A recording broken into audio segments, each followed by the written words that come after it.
The trading post sat in the lower district of Velthara's capital city, squeezed between a food vendor and a repair shop. It was small, nothing special to look at. Inside, shelves held goods from different worlds. Colorful fabrics, strange tools, dried foods in sealed containers. The owner kept everything clean and organized, though the building itself was old. Tamin wiped down the counter as the afternoon light filtered through the dusty windows. He was human, which made him unusual on this world. Most humans stayed in their own systems, far from the Ashoran Empire, but Tamin had been here for 3 years now, and the locals had grown used to seeing him. He was not a tall man, not particularly strong-looking.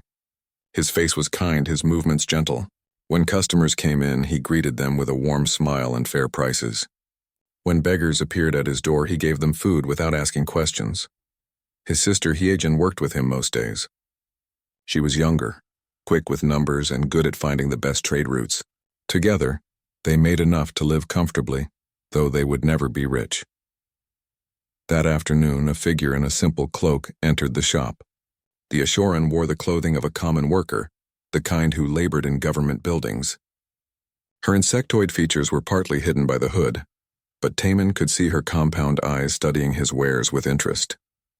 "Welcome," he said in the Ashoran language. He had learned it well over the years. "Can I help you find something?" The visitor moved between the shelves slowly, picking up items and setting them down. Finally, she approached the counter with a small carved figure, a piece of art from a distant world. "How much?" she asked.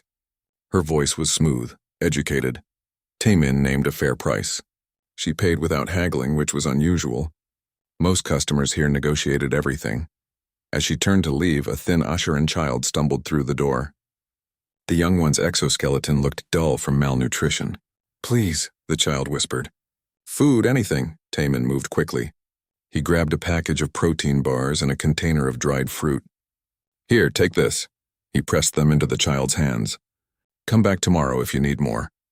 The child stared at him, then at the food, then fled into the street clutching the packages. The cloaked woman had stopped at the door. She turned back to look at Tamin. "You gave that away. You did not charge." Tamin shrugged. "The child was hungry. I have enough. Most merchants would not do that. Then maybe most merchants have forgotten what it is like to have nothing." He smiled at her. "Was there anything else you needed?" She studied him for a long moment. "No, thank you." Then she left. Hyejin emerged from the back room carrying a box of inventory.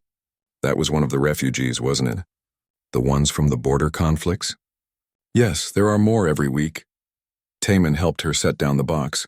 "The Empire is stable here, but the outer systems are struggling. You are too kind sometimes, brother. We are not rich. We have more than they do." Over the following weeks, the cloaked woman returned several times. She always bought small things, nothing expensive. She would browse slowly, sometimes asking Tamin questions about the items, about where they came from. He told her stories about different worlds, about the traders he knew, about the beauty of diversity in the galaxy. She never gave her name, and he never asked. He simply called her what she had told him on her second visit, Vana, a common Ashoran name. They talked about many things: philosophy, art, the nature of power and responsibility. Tamin found her fascinating, intelligent in a way that suggested education far beyond what most workers received. But he did not pry. Everyone had their reasons for privacy. One evening, as he was closing the shop, she appeared again. This time, she seemed troubled. "Is something wrong?" Tamin asked, setting down the crate he had been moving. "Do you ever wonder about duty?" she asked. "About the weight of decisions that affect many lives?" Tamin paused. The question felt heavy, personal. "I think we all carry what we can. Some burdens are heavier than others.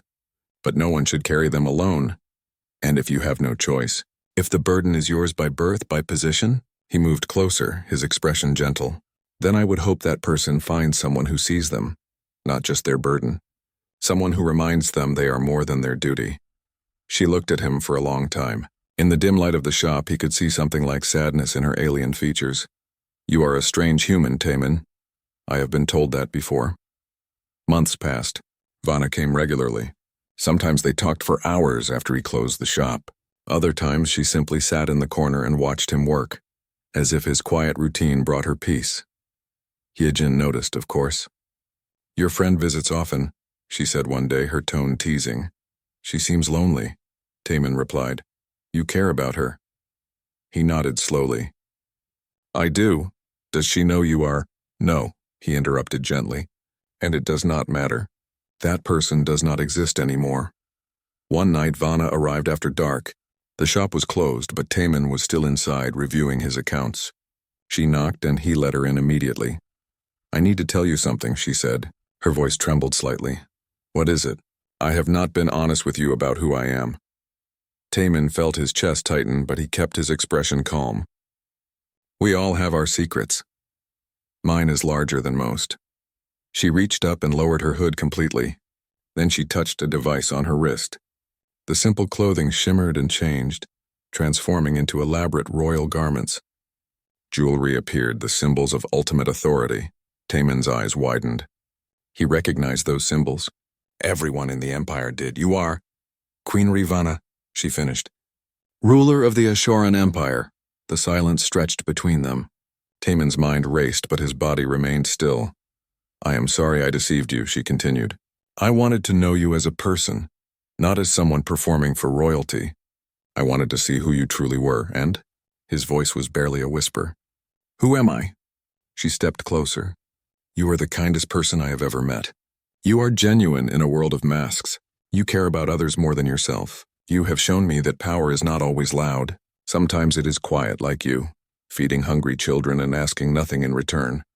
I am just a merchant. No. She took his hand. Her alien fingers were different from his, but the touch was gentle. You are so much more. And I love you. Taemin felt something break inside him, some wall he had built years ago. I love you too, he said, the words raw and honest. The announcement came 3 days later. The queen would marry a human merchant from the lower district. The palace erupted in chaos. The noble court protested. Lord Kareth, the chief military advisor, called it madness. But Rivana stood firm. The wedding was grand, held in the crystal palace that towered over the city. Taemin stood in borrowed formal clothes, feeling out of place among the nobles and dignitaries. Hyejin stood with him, squeezing his hand in support. When he saw Rivana approaching in her ceremonial robes, his breath caught. She was magnificent, and when they spoke their vows, when he promised to stand beside her in all things, he meant every word. The nobles whispered. The court mocked quietly. They saw a simple merchant who had gotten lucky, who had somehow charmed their queen. They saw weakness. They did not see the truth. The palace gardens were peaceful in the morning. Taemin walked among the flowering plants, enjoying the quiet before the day began. He had been living here for 2 months now, and the gardens had become his refuge. Life as the queen's husband was strange. The palace was enormous, full of servants and guards and nobles who all had their own agendas. Most of them ignored Taemin when they could. When they could not ignore him, they were coldly polite. He did not mind. He had never needed approval from others. A gardener was struggling with a large pot nearby. Taemin moved to help without thinking, lifting one side while the older Ashoran lifted the other. They moved it together to a sunny spot. Thank you, sir, the gardener said, surprised. Just Taemin, please. What are you planting? They talked for a while about the plants, about soil and light and growth. The gardener seemed confused at first, as if unsure why the queen's husband would care about such things. But Taemin's genuine interest was clear, and soon they were discussing the garden like old friends. This became Taemin's routine. He walked the gardens, helped the servants, visited the kitchens to talk with the cooks. He learned their names, asked about their families. To them he was kind and real. To the nobles, he was invisible. In the council meetings, Taemin sat quietly beside Rivana. The nobles discussed trade agreements, military deployments, diplomatic issues. He listened but rarely spoke. When he did offer an opinion, it was gentle, thoughtful. The nobles dismissed his words immediately. Lord Kareth was the worst. The military advisor made no effort to hide his contempt. Your Majesty, he said during one meeting, perhaps your husband would be more comfortable in the gardens while we discuss military strategy. Rivana's eyes flashed with anger, but Taemin touched her hand gently. It is fine. I do not understand these matters as you do. He smiled at Kareth without any hostility. After the meeting, Rivana was furious. He insults you constantly. Why do you not defend yourself? Because his opinion does not matter to me, Taman said simply. I know who I am. I do not need him to know. But it angers me when they treat you this way. He pulled her close. Then I am sorry they anger you. But please do not worry about me. I am happy. I have you. I have peace. That is enough, she softened in his arms. This was why she loved him. In a world of power games and constant struggle, he was genuine. He wanted nothing except to be with her. One afternoon, an old friend arrived at the palace. Minho was another human trader, someone Taman had known for years. They greeted each other warmly in the palace receiving room. Look at you, Minho said with a grin. Living in a palace now. Quite different from the old days. Very different, Taman agreed. His expression was pleasant, but something passed between them. A quick understanding. They talked about trade routes and market prices, boring conversation that made the attending nobles lose interest quickly.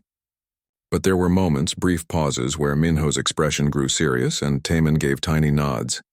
Later that week, a human ambassador requested a formal audience. Jiwan was elegant and professional, representing the human territories in this sector. She met with Rivana and the council, discussing a trade agreement. Throughout the meeting, Taman noticed she kept glancing at him. Her eyes held something strange. Recognition? Curiosity? He could not tell.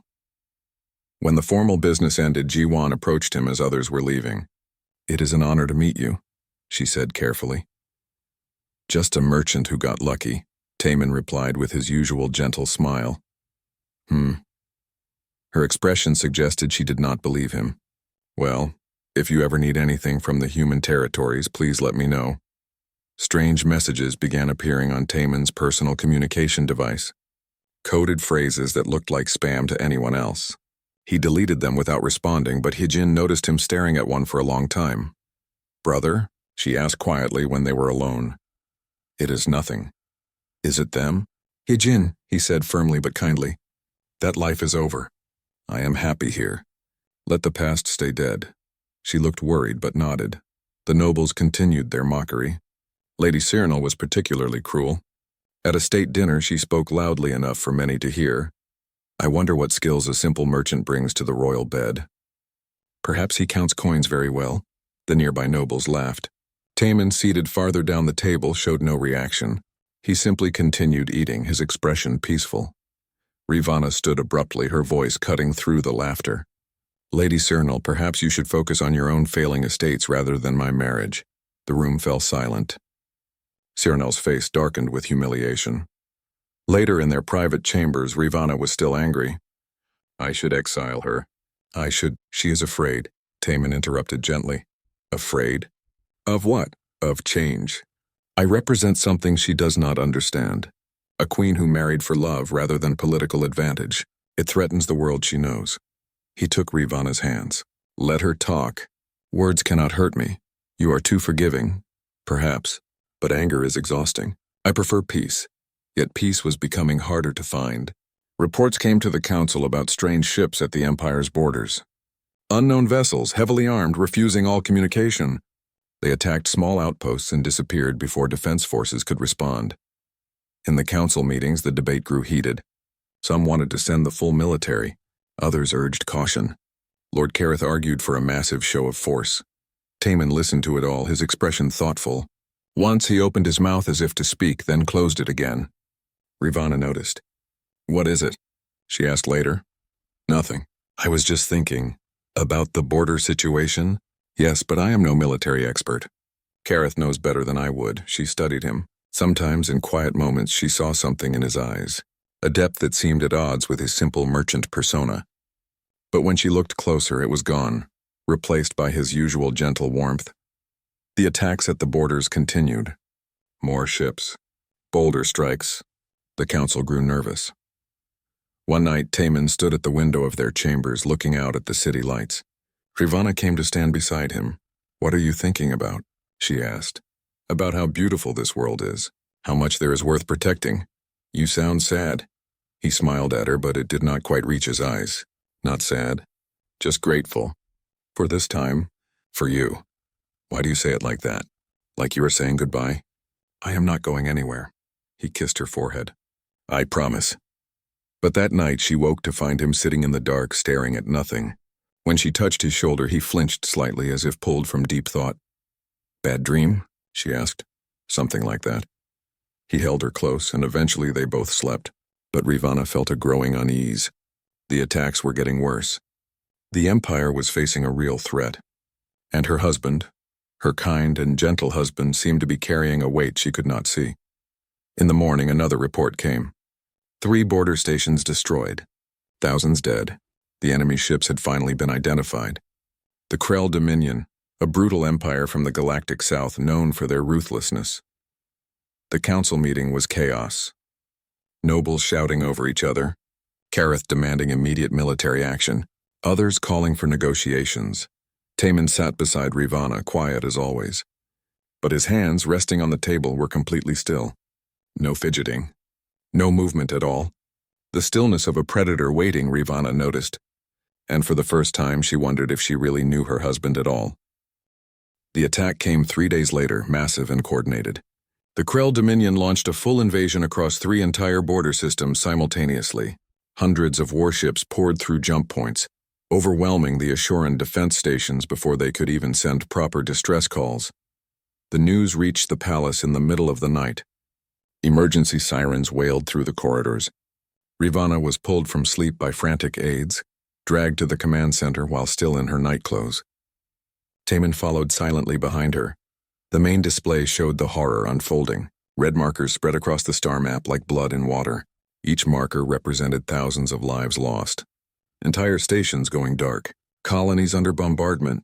Civilian transports destroyed while trying to flee. How many? Ravana's voice shook. Early estimates suggest over 2 billion casualties, Your Majesty. The communications officer could barely speak. The numbers are still rising. The Queen staggered. Taman caught her arm, steadying her. She looked at him and saw her own horror reflected in his eyes. But there was something else there too. Something cold and calculating that vanished almost instantly. Lord Kareth burst into the command center with his senior officers. Your Majesty, we must respond immediately. Every moment we delay, more of our people die. What are you suggesting? Full military mobilization. Pull our fleets from all sectors. Strike back with everything we have. Another admiral shook his head. That would leave our core worlds defenseless. If this is a feint, if they attack elsewhere. If we do nothing, there will be no core worlds to defend. The argument escalated. More nobles arrived, more military leaders, all with different opinions.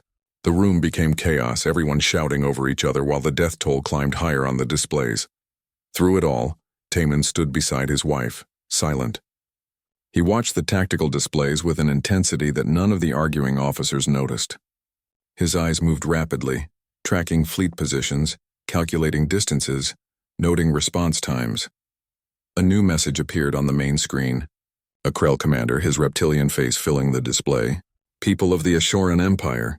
You are defeated. Your defenses have fallen. Your fleets are scattered. You have 10 of your planetary rotations to surrender completely. Bow before the Krell Dominion or every world you hold will burn. This is your only warning.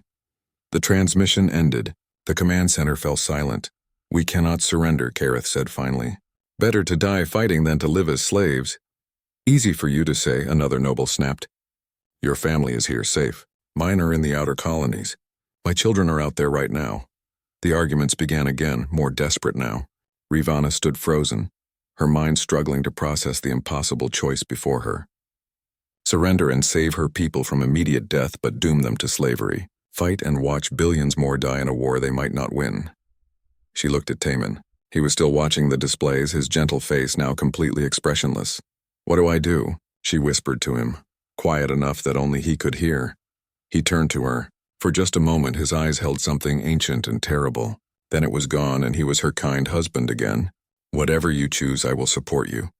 That is not an answer. It is the only one I can give. This is your empire, your decision. The council session lasted hours. They debated and argued while more reports flooded in.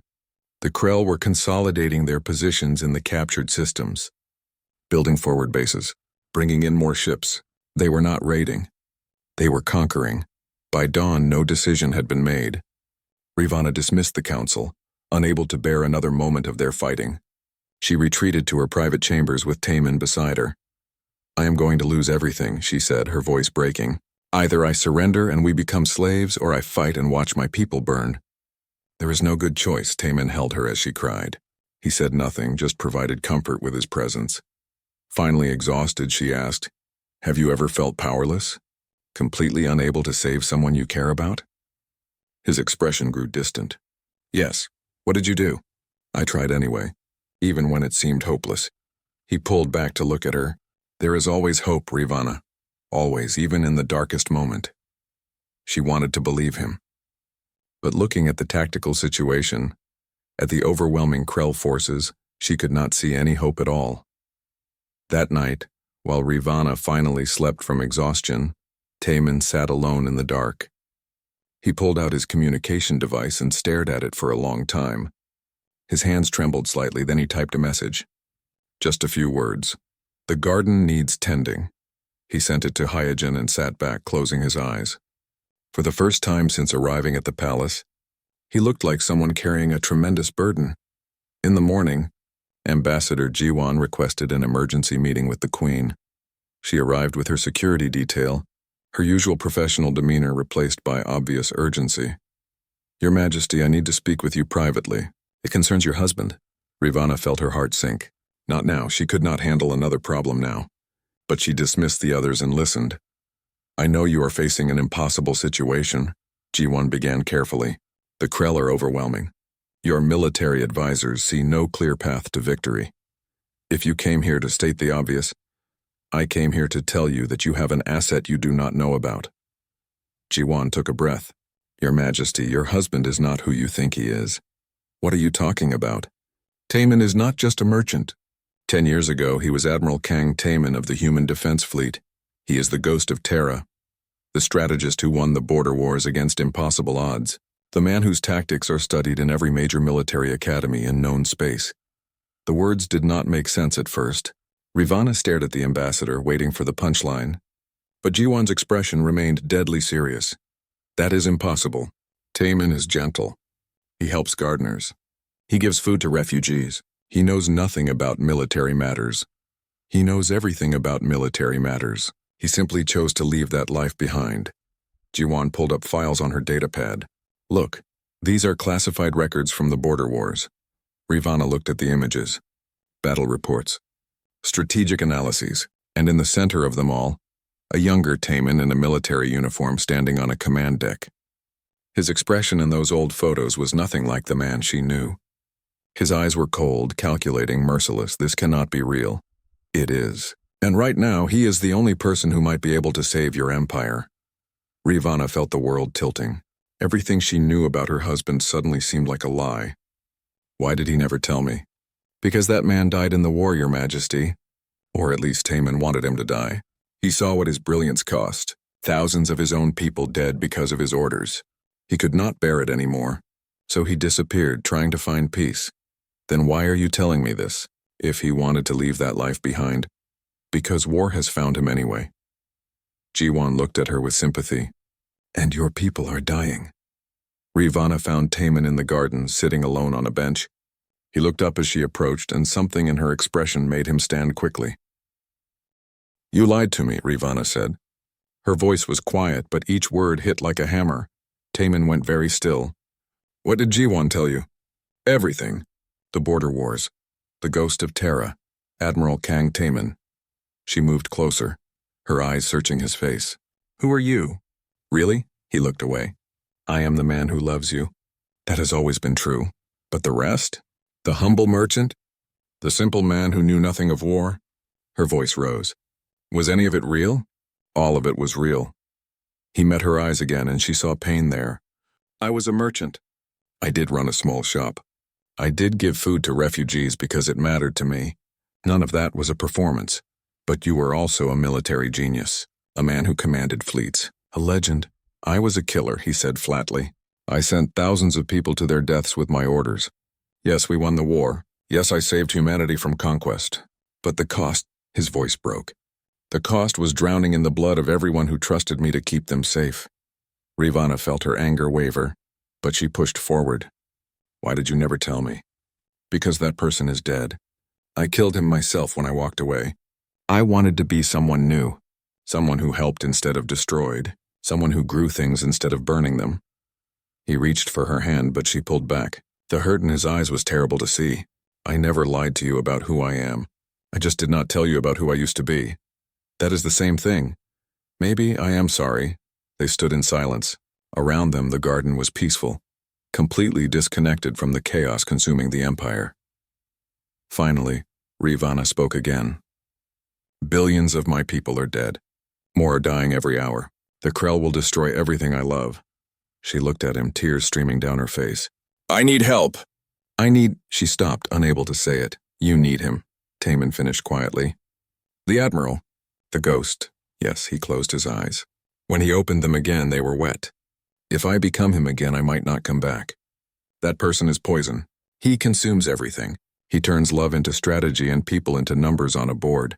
Then I will bring you back, she said firmly. I will remind you who you are. But right now, I need you to save my people. Even if it costs us, even then. Taman stood there for a long moment, struggling with something inside himself. Then slowly his posture changed. His shoulders straightened. His gentle expression hardened. When he looked at her again, his eyes were cold and focused. Then we need to move quickly. Call an emergency council session. Give me access to all military records and tactical data. And, he paused, I will need full authority over military operations. The transformation was frightening. This was not her husband. This was someone else wearing his face. The emergency council session began within the hour. Lord Kareth was furious when he heard the Queen's announcement. You are giving military command to a merchant? Have you lost your mind?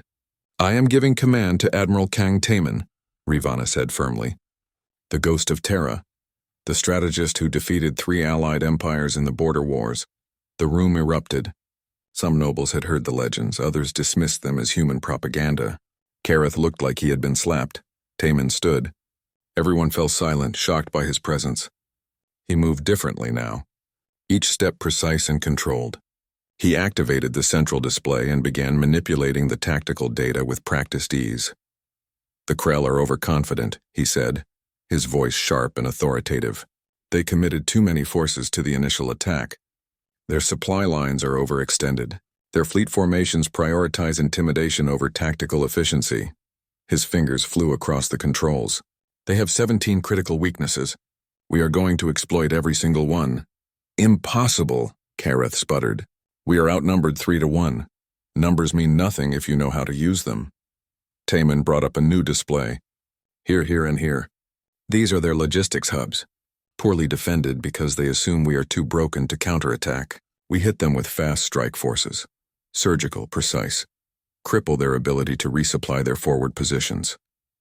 An admiral leaned forward. That could work, but we do not have the ships for it. We do. Taman pulled up fleet positions. You have been deploying defensively, spreading your forces to protect everything. Trying to save everyone means saving no one. We concentrate our strength at specific points. Let them think they have won elsewhere.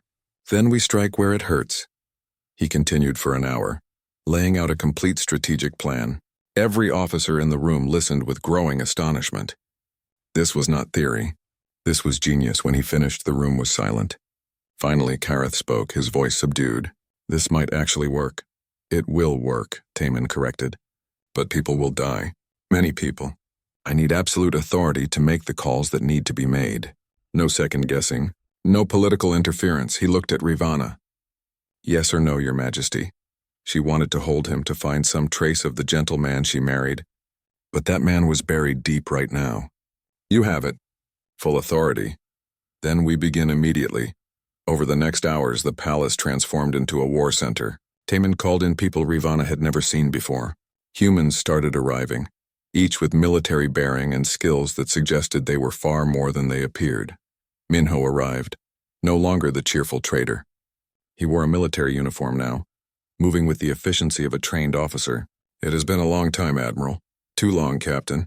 Status? All assets are responding. Soman is bringing her flight wing. Doyoon has the logistics team ready. Yuna is already analyzing their communication protocols. More names. More people. All of them humans who had been hiding in plain sight, living quiet lives until called back to service. Hygiene appeared carrying technical equipment. She hugged Taman briefly. I hoped you would never send that message. So did I, she turned to Ravana. He will save your people, Your Majesty. But you need to understand what it will cost him. Every decision he makes from now on will haunt him. He carries every death personally. I know, Ravana whispered, but I had no choice. None of us do. That is why we are here. Taman worked through the night, assembling his plans. Ravana watched him, seeing a stranger in her husband's body. He barely ate, did not sleep. His focus was absolute. At one point, very early in the morning, she found him alone in the war room, staring at casualty projections. Taman? He looked up. For just a moment, she saw her husband again. The mask cracked and the gentle man beneath showed through. I am terrified, he admitted quietly. What if I fail? What if all of this, everything I am doing, just gets more people killed? She moved to him, taking his hands. They were shaking slightly. Then you will have tried. That is all anyone can ask. Is it enough? It has to be. He pulled her close and they held each other in the dark. I love you, he whispered. Whatever happens, whatever I become, please remember that I love you. I will never forget. The moment passed. He pulled back and the Admiral was there again, cold and focused. Go rest. The first operations begin in 4 hours. You will want to be alert. She left him there, surrounded by displays and data, planning how to save her empire. The first strike launched exactly 4 hours later. 3 Ashoran battle groups, led by human pilots and specially modified fighters, hit the Krell supply station simultaneously. The attacks were surgical and brutal. They crippled the enemy logistics network before the Krell even understood what was happening. Taman watched from the war room, his expression blank as casualty reports came in. 50 Ashoran ships lost, nearly 2,000 crew dead, but 3 critical Krell supply hubs destroyed, and an entire forward fleet left without ammunition or fuel. Acceptable losses, he said quietly, then gave orders for the next phase. Lord Kareth stood nearby watching in silent awe. This was nothing like Ashoran military doctrine. Taman fought like water flowing around rocks, hitting weak points, never engaging in direct fleet battles unless absolutely necessary. Every move was calculated for maximum effect with minimum cost. The second operation began 30 hours later. Taman had barely slept, surviving on stimulants and sheer willpower. He sent false communications through captured Krell channels, making the enemy think a massive Ashoran fleet was gathering in one sector. The Krell commander, Drakmol, took the bait and redirected forces to counter the phantom threat. While he was distracted, Taman sent real forces to hit another 2 Krell positions. The enemy suddenly found themselves fighting on multiple fronts, their advantage in numbers becoming meaningless as they struggled to respond to threats everywhere at once. He is making them fight his war instead of their own, one admiral said, watching the tactical display. He is controlling the entire battlefield. Ravana came to the war room whenever she could, trying to support her husband. But he barely acknowledged her presence. He was lost in the calculations in the endless stream of decisions. Move this fleet here, sacrifice these ships to save those colonies, trade lives for strategic position. She watched him destroy himself slowly, one decision at a time. On the 5th day, Minho approached her privately. Your Majesty, you need to make him rest. He is going to collapse. He will not listen to me. Then make him listen. He is still human, still your husband. Right now he is acting like a machine. She found Taman in the same position he had been for hours, reviewing fleet positions. His eyes were bloodshot, his hands steady only through drugs. Come to bed, she said gently. I cannot. The Krell are repositioning. If I do not respond correctly, Taman. She moved in front of him, blocking his view of the displays. Please, come back to me just for a few hours. He looked at her, and for a moment he did not seem to recognize her. Then something broke through. I am sorry. I am so sorry. For what? For everything. Every death is because of my orders. Every family destroyed. Every child who will grow up without parents. It is all my fault. She pulled him into her arms as he finally broke down. The great admiral, the ghost of Terra, crying against her shoulder like the gentle merchant she had fallen in love with. You are saving billions more, she whispered. Yes, people are dying. But without you, everyone would die. You are not a monster. You are a man carrying an impossible burden. They stayed like that until he fell asleep from exhaustion. She got him to their bed and stood watch while he rested, making sure no one disturbed him. 8 hours later, he woke. The cold mask was back in place, but she saw a flicker of warmth in his eyes when he looked at her. "Thank you. Always." The war continued. Week by week, Taman pushed the Krell back. His strategies were unpredictable and devastating. He used the Ashoran forces in ways they had never imagined, combining them with human tactical innovations. Yejin's modifications to their shield systems made their ships more effective. Salmon's fighter squadrons struck with precision that seemed impossible. The Krell began to fear this unknown enemy commander. Drakmol demanded to know who was leading the Ashoran forces. What species could fight like this? When he finally learned it was a human, a supposedly peaceful species from a minor territory, he could not believe it. After 4 weeks of constant warfare, the Krell had lost 40% of their invasion force. They still outnumbered the Ashorans, but their confidence was shattered. Drakmol made a critical mistake. He committed his reserve forces and personally led his fleet to Velthara for a final, desperate assault. If he could kill the Ashoran queen, the empire would collapse. Taman had been waiting for exactly this moment. "He is coming here," he told the council. "Everything has been leading to this. He is angry, reckless. He will bring his entire remaining fleet to our doorstep. Then we should fortify the planet," Kareth said. "Dig in and defend." "No." Taman's smile was cold. "We meet him in open space, and we end this." The plan was insane. It required Taman to command from the front lines, to personally lead the counterattack against Drakmol's flagship. It was dangerous, possibly suicidal, but it was also the only way to guarantee victory. Ravana begged him not to go. "Send someone else. You have proven yourself. You do not need to risk your life." "I do, actually." He touched her face gently. "Drakmol knows about me now. He will be watching for my tactics. The only way to surprise him is to do something completely unexpected, and that means being there personally. Then I am coming with you. No, your people need you here. If something happens to me, they will need their queen. I cannot lose you. You will not." He kissed her, and for that moment he was her Taman again. "I promise I am coming back. I still have to help the gardeners plant those new flowers, remember?" She laughed through her tears. "You better." The final battle began 3 days later. The Krell fleet emerged from jump space above Velthara, hundreds of warships ready to bombard the planet.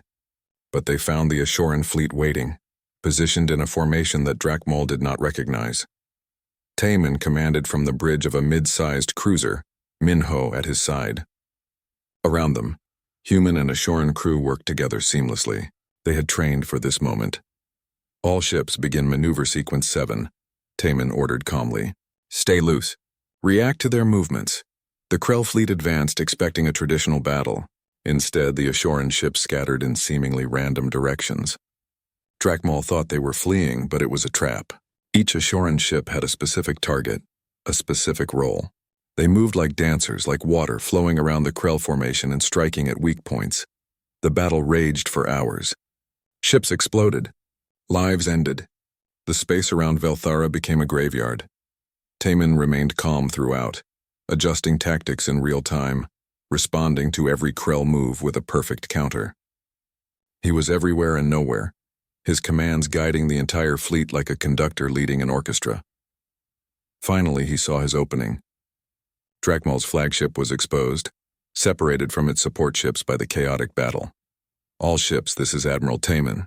Execute final maneuver. Target the Krell command ship." 20 Ashoran vessels, damaged but determined, turned as one and charged directly at Drakmol's massive dreadnought. The Krell commander realized too late what was happening. Taman's own ship took devastating fire. Explosions rocked the bridge. Crew members died around him, but he kept issuing orders, kept pushing forward. "Shields are gone," Minho reported. "Hull breaches on multiple decks. Maintain course." They slammed into the Krell flagship's shield envelope. For a brief moment, the two ships were locked together. Taman gave one final order. "All power to forward weapons. Everything we have." The combined firepower of the Ashoran ships, concentrated at point-blank range, tore through the Krell shields and ripped into the flagship's core. The massive vessel exploded in a bloom of light that filled the viewscreen. Taman's ship spun away, breaking apart. Emergency systems screamed. They were dying. "Brace for impact," Minho shouted. Then nothing. Taman woke in the medical bay 3 days later. Ravana was beside him, her head resting on his bed. She had not left his side since they pulled him from the wreckage. He touched her hair gently and she woke with a start. "Taman!" "Hello," he said, his voice rough. "Did we win?" She laughed and cried at the same time. "You idiot." "Yes, we won. The Krell fleet retreated. Drakmal is dead. The Empire is saved." She leaned down to kiss him, "And you nearly died doing it. But I did not. I promised I would come back. You did." Over the following weeks, Taman recovered. The Empire celebrated their salvation. Parades filled the streets. The human territories sent delegations to honor the ghost of Terra. The noble court, which had once mocked him, now treated him with profound respect. Taman hated all of it.